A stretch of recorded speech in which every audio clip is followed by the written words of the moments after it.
Do not think that you are too small to impact your generation. Here, I'll prove it to you. The longest reigning monarch in the British Empire was Queen Elizabeth II. And she reigned for how many years? 70 years. What if I told you she was never meant to be queen? Come, let me give you a quick history lesson. Her father, King George VI, was the second son of King George V. King George V had two sons, Edward VIII and King George VI.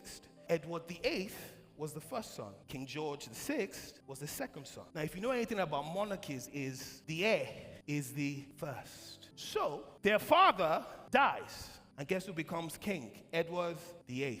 King George died in 1936. The problem was, Edward VIII started having an affair with an American married woman called Willis Simpson in the early 1930s.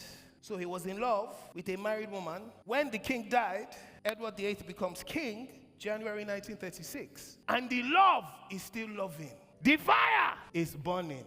And because he's king in January, everybody's like, hold up, king, you know, this love cannot happen. She gets divorced in October 1936, and he's determined that he will marry her. The monarchy says no. Establishment says no. You are the king of England. They say no. Everybody's saying no. But the king is saying, yes, you cannot marry this woman. So he says, okay.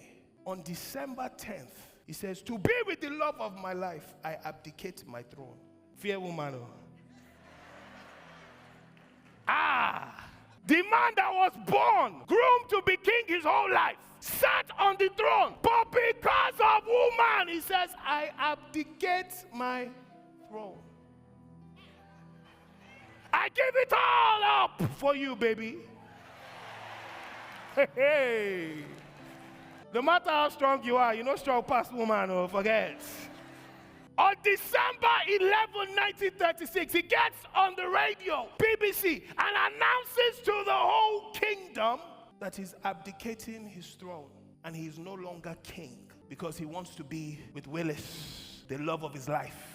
And in that moment, the kingship passed from Edward to George VI.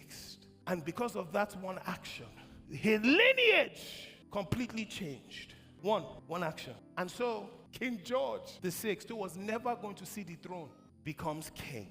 And after him, guess who assumed the throne? His firstborn, Queen Elizabeth II. And after Queen Elizabeth, guess who assumed her throne? His son, King Charles. After King Charles is now William. It all changed. One action.